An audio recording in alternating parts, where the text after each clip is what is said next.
This podcast was brought to you by the good people at Audible. Get a free audiobook download and a 30-day free trial right now at audibletrial.com/nothingbutstatic.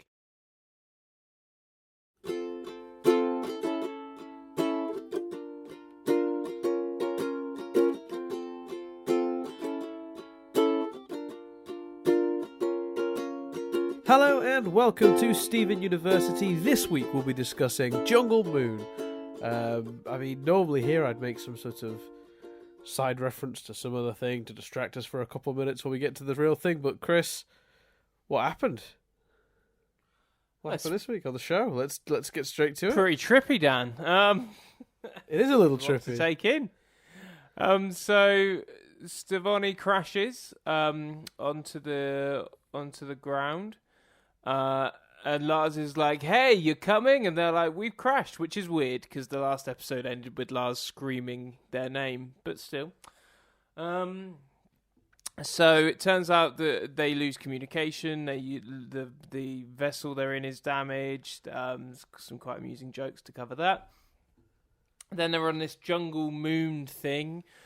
So they get into some scrapes. And by scrapes I mean chopping the locals in half and then contemplating eating others.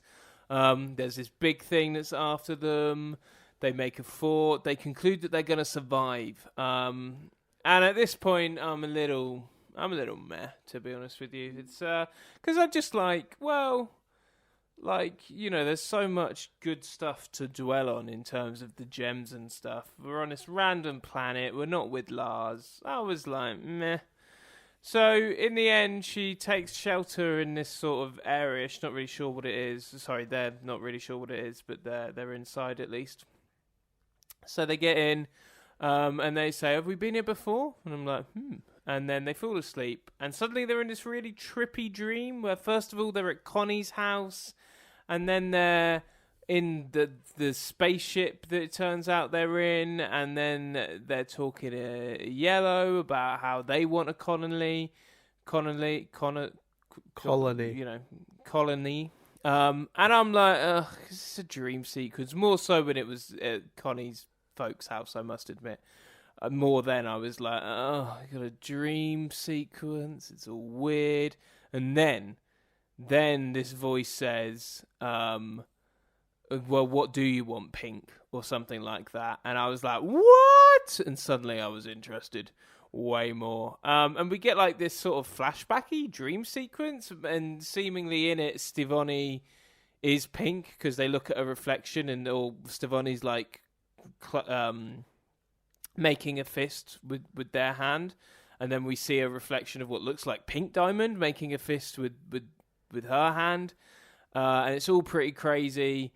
And then they wake up and they're being attacked by the big old birds. But Lars is able to find them because they use the system that was used in the flashbacky dream thing. I mean, I can't decide. A flashback, I assume. We'll get to that. Lars rescues them and they say it's time to go home. Mm-hmm. I mean, I think you missed the key thing, which is Pink punches the glass, and in that moment, through the shattered glass, you see Pink's face for the first time. Yes, sorry, I completely forgot about that on the recap because there's just so much to take in. Yeah, it's crazy. It's nuts. This episode is nuts. We'll get right to it because this is the big question that any fan of this show had coming out of this episode, which is how much of that dream was dream and how much of that dream was Steven's empathic dream abilities taking over, maybe even enhanced by the Connie, or maybe even muddled by the Connie of it all. But doesn't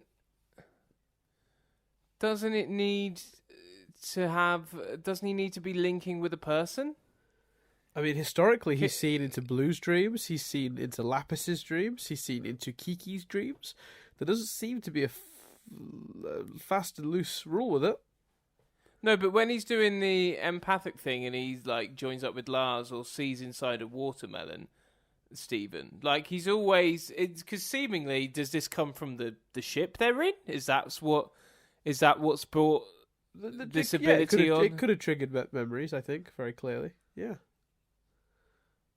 But why is Steve? Why is these aren't as far as we're aware Stephen's memories or Connie's memories? So whose No, memories? but Is it when he triggering? was, but when he was in Kiki's dreams, they weren't his memories. Then they were Kiki's. But there's no. That's what I'm saying. So why is he? But there's no living person there. So why is he remembering what happened in the ship? Who's? My assumption was that being Stevoni has strengthened the range of the power. Like he's got. Like, do you remember when Blue was there and he kept dreaming of the palanquin in Korea, yeah. and he kept seeing the palanquin. Stephen had never been to the palanquin. Korea is quite a distance from where he lives in what seems to be a version of America. It's yet he could see what Blue was seeing and dreaming about and thinking about because of his empathic abilities. But again, it's I keep going back to it. Like there's nobody there for him to latch onto. But I think you're thinking very planet to planet. I mean, there's no rule about how far away a person has to be from Steven. Well, okay, but in that case, he's in the dream. He's looking down, and Pink's it's his hand, their hand, but it's Pink's hand at the same time. So, but Pink's been shattered. Yeah, but why is he dreaming Pink's dreams? Dan is what I'm saying, and I'm not talking about the pop star. I'm talking about Pink Diamond. That'd be amazing. My interpretation of it at the time, and take it how you will. Stop saying that. You're hiding something. I did nothing. I've obviously got to be careful because I don't want to say anything that might give away why stuff. Tell me. But I think Jesus Christ, Chris. I think they've established, and I felt very strongly as I watched this episode that it fitted within it expands upon, but fits within the established rules of Steven. So I think, okay, so this is my interpretation of it, and I'll see if this eases you somewhat because you seem all thrown by the dream. First of all, the first thing to note, I don't like dream sequences at the best of times. No, I know you don't. Let alone I know you don't. So in the past, when they hint at stuff I can't know yet or can't seem to put together. My point is, proximity doesn't seem to have been an issue in the past because he had dreams relating to things Blue Diamond was thinking about, not necessarily seeing or having seen, while at home when Blue Diamond was in Korea, right? The palanquin. So it's an empathic based power. It's empathy based. It's not. It's not sort of based on proximity or anything like that. So that's number one. Number two, it's very clear from the off that all of this is very muddled up, kind of because of Connie. Because in this sequence, Connie's mum plays Yellow Diamond for the whole thing.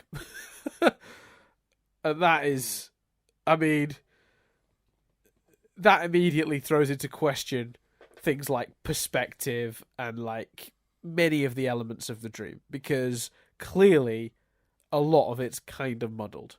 Because Connie's mom isn't Yellow Diamond, as far as I know. That's a future twist. There you go. That's a prediction. Connie's mom is secretly that'd be Yellow one hell of a Diamond. twist. That'd be a fucking great twist. So I suspect it's Steven's powers, and they've been a bit muddled by the Connie of it all. And they make that very clear by making it Connie's house, then turn into that room. Now the question becomes, what % of it is fact? Very, very, potentially varied results or answers you could give here. You could assume every word uttered by Yellow is something Yellow uttered at some point. You could imagine that Yellow has been dwelling on, such interactions with Pink of late because of the fact that it all came back up around the trial. You can infer a lot about that. And what you believe and what you don't is going to be mixed depending on how valid you think what the percentage of validity is. Now, I tended to take the broad strokes from this episode when I saw it, which is that I got out of it that Pink was clearly the younger in terms of attitude and stature for sure, clearly much smaller than yellow if you're taking that literally. And again, for some reason I took that literally. Actually, there's another reason I took that literally, I think, and I'll explain that later on in the podcast. Because there's something that it ties to. The idea that, and it also explains the idea, because if you look at those murals that they had on the moon base back on Homeworld, all of the murals, the diamonds were holding up their hands, and there were certain circular shapes in the sky above them, and white had the most, blue and yellow had a few, and pink had one. So the idea is, I guess, that those circles represent the various colonies they each have, and their murals are either updated, or whenever there's a new one done, it's up to date. So there's this notion that we can infer from evidence we previously had that at least this idea that pink was certainly the least mature and was not trusted with a colony for a long time and was given one, that element of it seems to be relatively accurate, because we can actually trace that stuff to information we already have, if that makes sense. Anything else is very questionable because of how muddled it all was. I'm gonna disagree. Like, I don't agree with you on, and I know it's hard for you because you know, and there are things you can't say. But that entire time you were talking, there are things I can't say, but don't think for a second I know exactly what's going on here. No, I appreciate that. Because I'm only a handful of episodes on from this, Chris. Yeah, but that entire time you were talking, I can't. Proximity, I sort of give you, but not really, because everyone he's communicated with before has been on the same planet as him. No, Chris, come on. Everyone you could, that's such a, the correlation is not causation. The people he's connected to dreams-wise in the past have all been people he's had empathy for, people he's thought about and worried about and wondered about. They're not, it's an empathic power. It's definitely not proximity. Everyone he's ever done it before with has been on Earth. Yeah, Chris, what percentage of people do you know that aren't on Earth right now? But that's no. But right, I already said proximity. I can kind of see where you're coming from, but I still think there's something in it, no matter what you say, because he's thought about Homeworld and stuff before, and he's never got into their dreams. But my absolute big one, is literally the implication was that he and they were pink in that moment. You see the hand, you see Pink's hand, they were pink. Every other time, that's been with someone that is at the very least living. How's he connecting with Pink, Dan? I mean, not the singer. In the same way that I assume that Pink had a big part to play in Rose Quartz's existence. That is my assumption. Rose Quartz was Pink's soldier. Was probably one of Pink's first soldiers that went to Earth to colonize it on Pink's first colony. The link is there. No, there's something I'm missing. It's winding me up. I feel like you're reading into a perspective shift, and I think that based on the fact that Connie's mum is Yellow Diamond in this, I just don't know how literally you can cannot. I'm sorry, you cannot compliment the show and its clever writing and its meaning behind everything for 140 odd episodes, right? And then go, well, I assume that was just some weird stuff. Why? Because it's unlike the writers of this show to insert meaning into things that is going to become clear later. It's bollocks. Well, okay. I think you're wrong. Okay. Sure. All right. I'll be honest with you, one of the bigger things I came out of this episode with was just I got my first look at Pink Diamond. That's in itself was such an exciting thing. Yeah, but I'm so wrapped, honestly, I'm so distracted by her hand, I can't even really remember that. As is very clear, when you say that, and I'm like, oh yeah, because I can only really remember the hand, because that's what I can't get over, because that's the implication. That's the message you took from the episode. That's interesting. Yeah, the implication is that Stephen is linked with Pink. But we already know that to a certain degree, because Rose Quartz was one of Pink's No, emphatically in the dream, they managed to link with her. So maybe she's not shattered. Because that's the only logical explanation for that. Oh, so what you're getting at is Pink's about. Pink's... Is Pink about? I don't know. I'm just talking at this point to try and make sense of it all.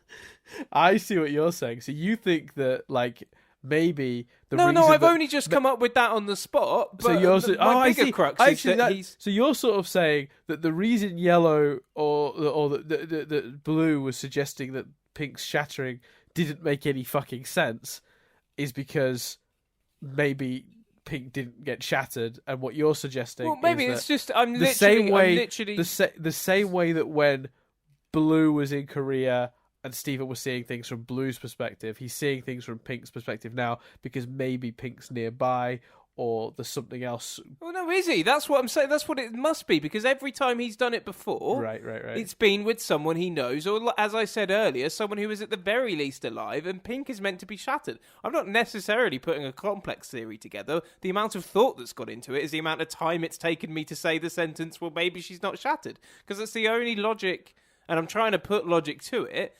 I cannot get over the fact that Steven was empathetically linked it's with the perspective Pink that's in that done moment. you. That's what's thrown you. Right. So It's if not it had thrown been, me, it's just got me worked up. If it had been from Yellow's perspective, then, well, no, because then think about it this way: if it had been from Yellow's perspective, they wouldn't have been able to hide the visual of Pink and have that cool reveal. To be fair, they only really had the choice of doing it from. Oh no, because.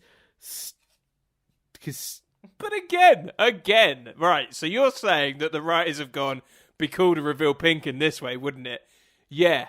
Tell you what, we were going to make it Yellow's perspective. We won't do that anymore. You could have done it just as cool from Yellow's perspective. You just have her look at Pink. I see what you're saying. They were linked with Pink. Okay. So Pink must not be shattered. So is Pink just dicking about? Is Pink that big bird? Is that why that big bird's after them so much? That'd be amazing.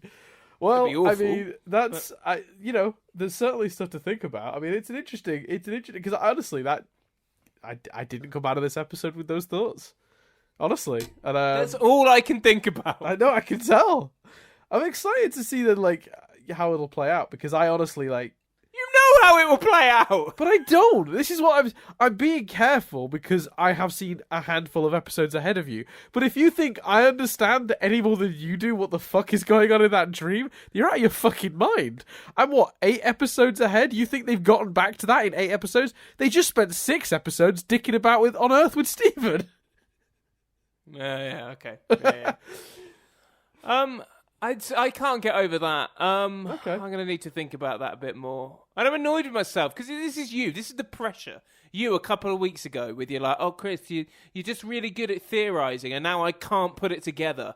And you've put all this pressure, and they're going to be like, oh, well, Chris is faking it now, because Dan told him off. You've got a theory. Not. You've got a theory. Huh? Yeah. You're right. My theory is that Pink is not shattered. Pink must be out there somewhere because Steven is able to link with her. Yes, it's all blurred because he's fused with Connie at the time.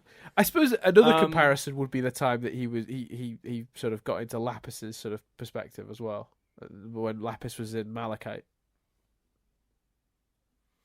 Yeah, and Lapis was alive. That's my point. And yeah, but Earth, I mean, just because he's never done it with someone just because he's never done it from the perspective of someone who is not, because that's the thing with that's the other thing is we're talking about gem shit. Like it's way beyond our comprehension as a rule. Like, do you know what I mean? Yes, but if they don't exist, and they don't exist the way humans do. They're a rock that perpetuates a physical, body through distorting light. Like, they're not beings that we understand. The rules aren't the same. Yeah, Who's to say you can't? Like, if someone is shattered, the pieces of them presumably are out there somewhere.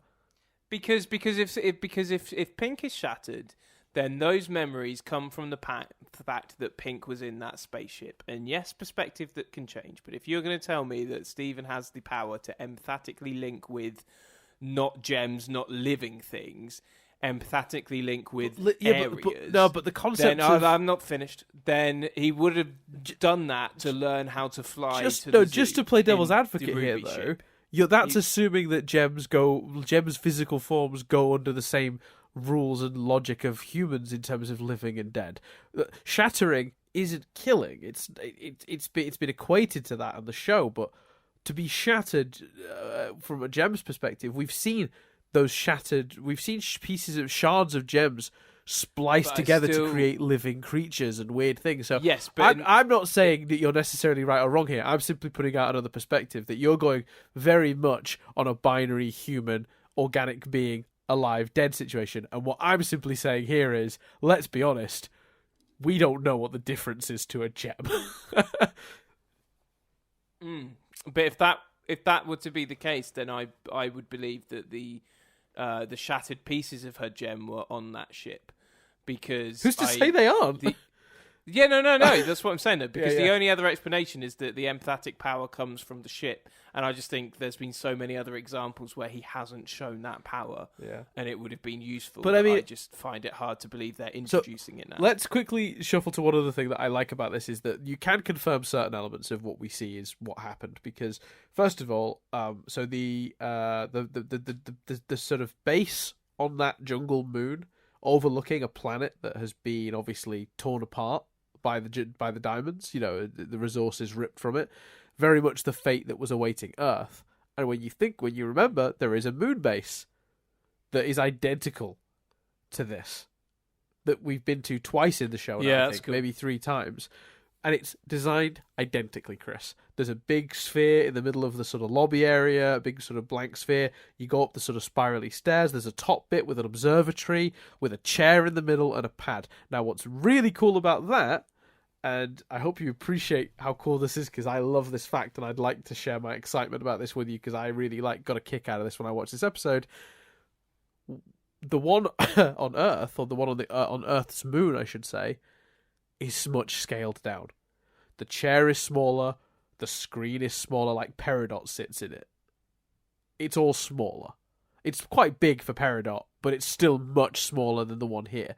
Yellow Diamond is obviously massive, and this was clearly one of Yellow Diamond's colonies.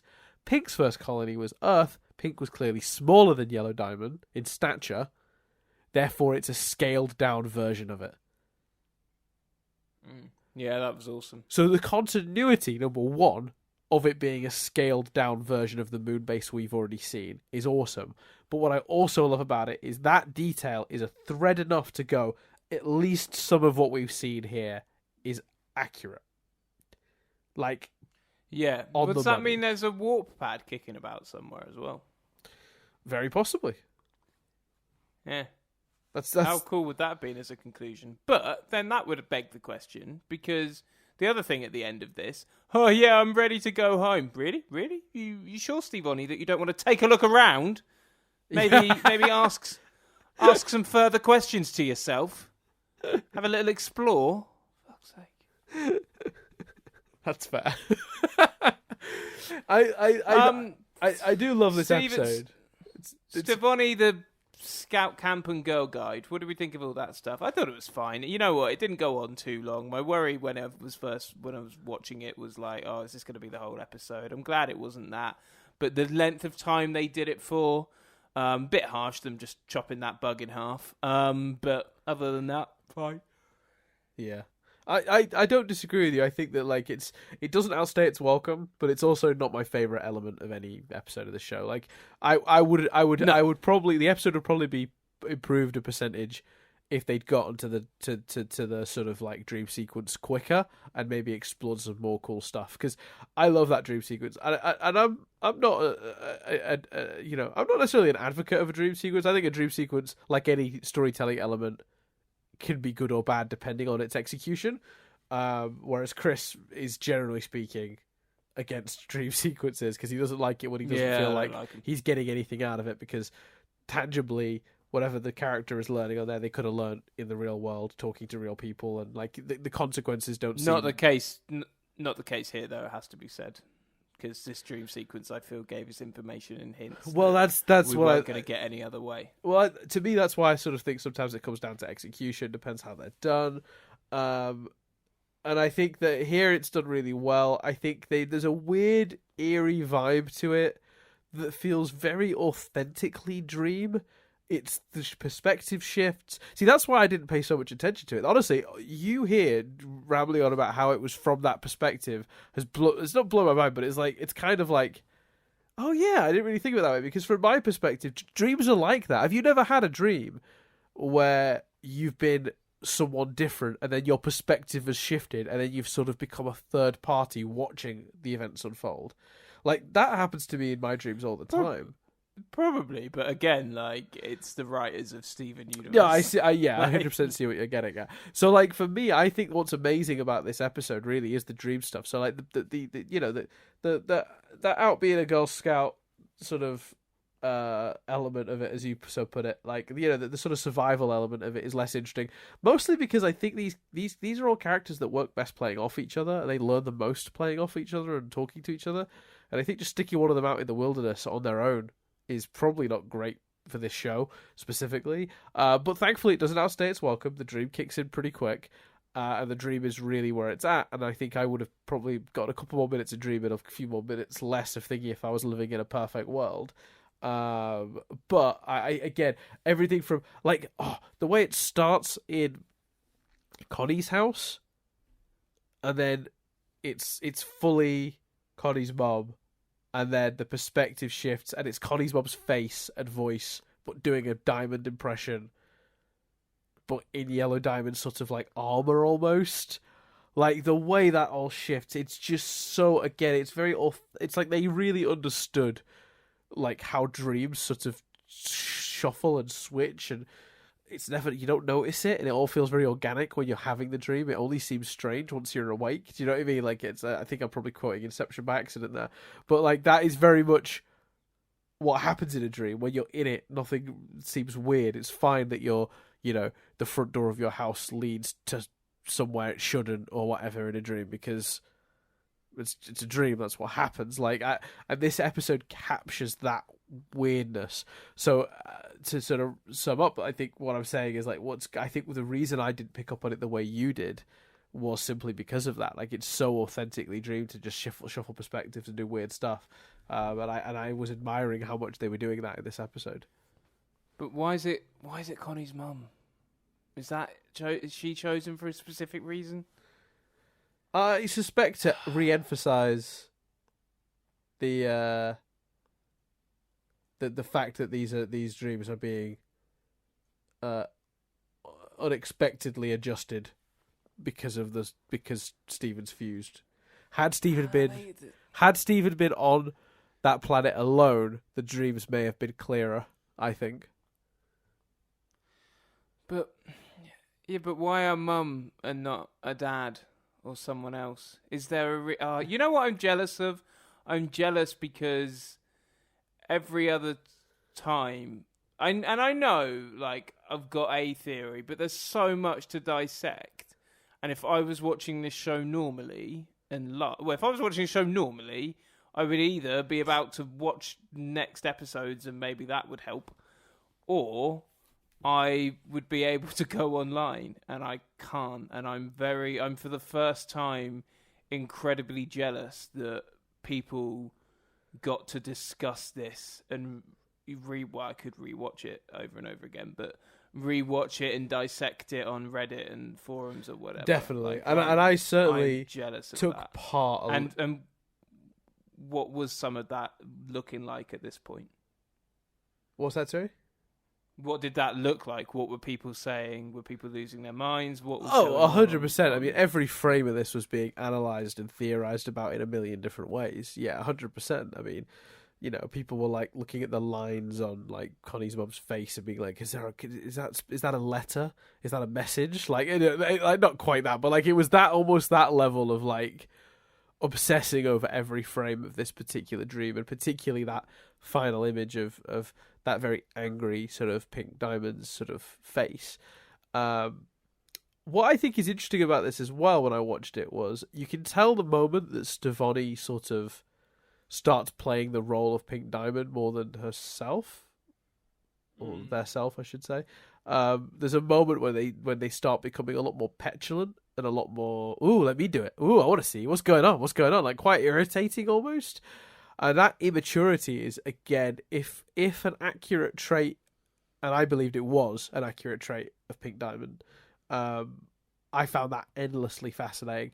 Also, because when you look at the Diamond Authority logo, the pink is at the bottom, the blue and yellow are sort of the middle two, that sort of halfway up, and the very top one is white. So what I inferred from that, which, because that never occurred to me, by the way. I always thought all the diamonds would be roughly the same shape, size, age, disposition. Like I never considered the possibility they might not be. This idea that pink was the smallest and yellow and blue were bigger. Maybe white's even bigger, and maybe white's sort of more like a grandparent figure. Maybe it's generations.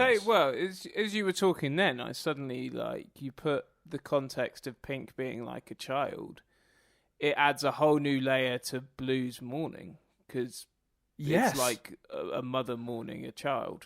And that is what her mourning, if you think about it, is like. It's relentless. It's, it's someone taken so young. Yeah, I'm, saying this from what it's mortifying, that notion. And that's when you read stories about people that's happened to, where you see it dramatized in things like Broadchurch. It is this relentless grief that Blue has. Yeah. I mean, I don't know how else to... Yeah, I 100% agree. I think it's that definitely gives a new context to Blue's... and I definitely thought that, having watched this episode as well. Because of the... And I'll be honest with you, though, what's really funny is I wouldn't have known how seriously to take any of that stuff if they hadn't previously established that our moon base had everything smaller in it. I know that's so silly, but because it's all so muddled, I was just like, I don't know what to trust from any of what I'm seeing here, except for the things I can tie to historical evidence. And again, the size and attitude things seem to fit with this idea of Pink being, younger, brattier, less mature. And I think that's really cool. I think it's a really interesting idea. It's certainly, once again, the show surprising me with an element I didn't expect. I imagined certain things about Pink Diamond, and I'm sure you did too. And this gives it a kick up the arse in terms of the personality of Pink Diamond. It's so frustrating because it started out as a meh episode, and then I don't like dream sequences, but it's just left my head in a muddle. Yeah, I want to rewatch it. Yeah. I mean, I definitely rewatched it so many times, particularly from the start of the dream sequence onwards. I think I watched the night that episode aired, and we watched Lars of the Stars and this together. They both went out together. The opening sequence of Lars of the Stars, which is really the best bit of that episode, I'd seen 100 times anyway from the Comic-Con clip, because I just kept going back to it because it's awesome. I could quote most of that scene, word for word. And then following the airing, that chunk from Jungle Moon was rewatched many, many times. And what's cool is those episodes went out as I was doing the Dan Place Save the Light, and I got to talk about them on Dan Place Save the Light in the first couple episodes back in February. Oh, that's cool. So yeah, we were very much in the throes of Steven University at that point, and we had our little sort of YouTube listener base out there. And therefore I was able to I was not only able to look on Reddit and talk about that, but I was also able to talk about these episodes with... Well, fuck you, Dan. With our listeners, which is cool. And your ability to do that. Yeah. Well, I've got to just wait. Yeah, you don't have to wait long, though. I mean, in terms of being up to date and being able to look into it, you don't have to wait long until you're able to start sort of properly getting stuck into the fandom. We're not far behind that moment being there. Give me some Triv, Dan. Triv. If you can. We got we got so into fucking into the weeds there that I don't even remember what the Triv was, but I'll give it a go. I'll see if I can find some. Jesus. Okay. This is the first episode in which Steven does not actually make a physical appearance. The first episode not involving the voice actor Zach Callison, who voices Steven. That's cool. That's a nice notion. Yeah, never happened before. This is the first time we've seen Pink Diamond not in mural or silhouette form. That's true. This is the first episode where an alien species other than scene I'm about to go and rewatch because I didn't really take it in. Yeah, you should. This is the first episode where an alien species other than a gem appears. In this case, it's a non-sentient fauna, and then the bird-like aliens on the jungle moon. I don't know what do you mean by fauna. Hey, theory about the bird. Yeah. If the notion, because Stevonnie's still got the gem visible, isn't it? So if this bird has seen a planet near them, or is the moon to a planet, Oh yeah. and seen all this destruction, and knows it's Doesn't the like gem's gems. fault, maybe. Yeah. Doesn't like gems. Yeah, that Maybe makes sense. Yeah. I like that. Yeah. Yeah. Carry on. This is the first episode. Oh, yeah, we haven't really talked about Stevonnie's facial hair, which I thought was a really cool touch. Yeah, I thought it was an interesting choice, especially because we've had an episode about Steven's struggles with coming into puberty and stuff. So the notion that maybe, I don't know, Connie's further ahead than him in puberty. So as Stevonnie, Yeah, a few people they're see it that further way. ahead. I don't know. I actually kind of see it more as when they fuse, their ages sort of combine a bit. Oh right, so they're like 40, Older. they're 28 or whatever. I mean, yeah, I guess, but maybe not quite 28, but it ages them up for sure. They're taller, their voice is deeper. You know what I mean? Like when they're Stevonnie, they definitely come across as older. So I do think that it has an effect on age. Kevin's gonna lose his shit when he next sees Stevonnie and they've got a big ass beard. Yeah, yeah. That's what we should get. Stevonnie with a beard. That'd be amazing. That'd be awesome. Could Stevonnie get any more sort of Survivor Man, sort of Bear Grylls, like living out in the jungle, being badass, cutting up things and eating them, be like, I'm gonna survive. Like comes back with a fucking grizzled beard. That'd be awesome. Let's have a look.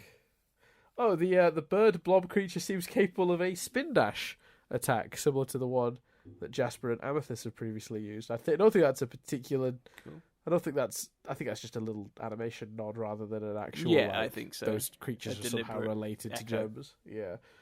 The bird-like alien headbutting the window with the line "We've got company" is most likely a reference to the film Alien Covenant, which the trailer for which had been out by the time this episode aired. I don't know for how long though, so I'm not sure how exactly that is.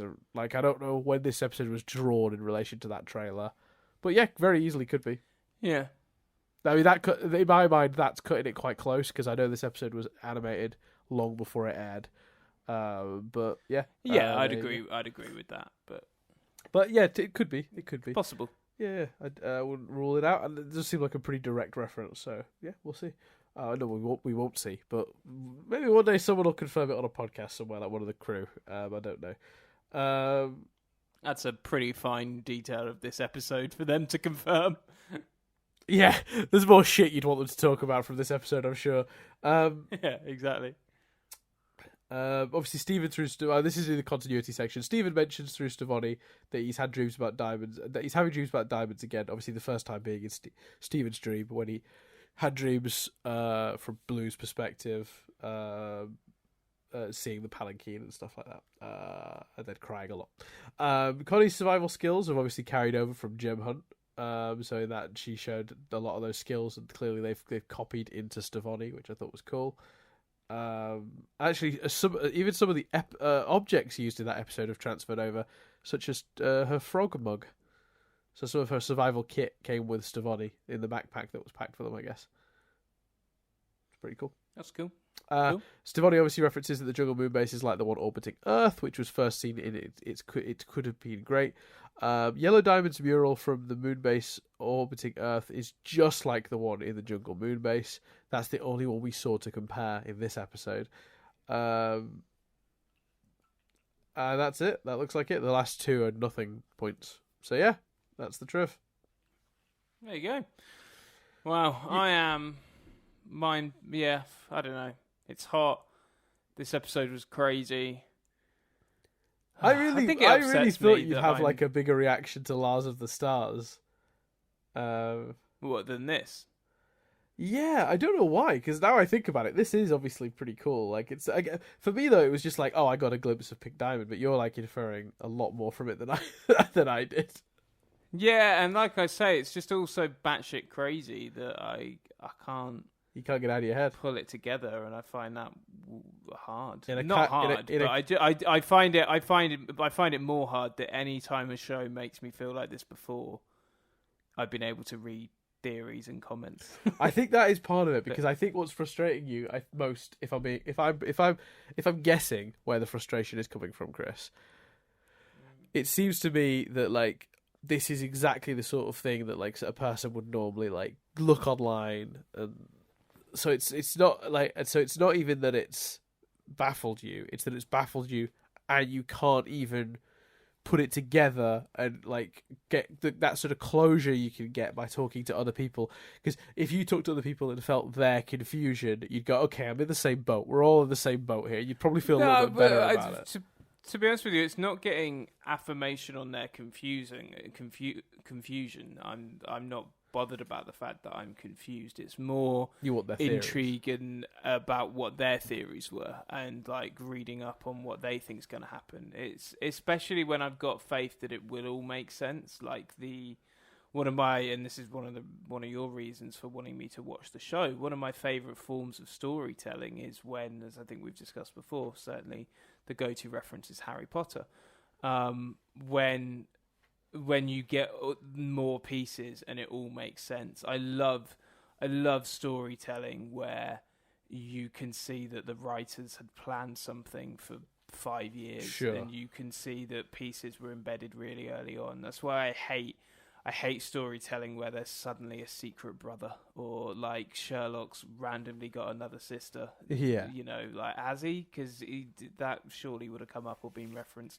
And I love story when writers have clearly thought it out. It's why Sorry if you can hear that alarm, by the way. That's my girlfriend's obviously, Nadia's obviously making some food and has set an alarm for herself and left the phone.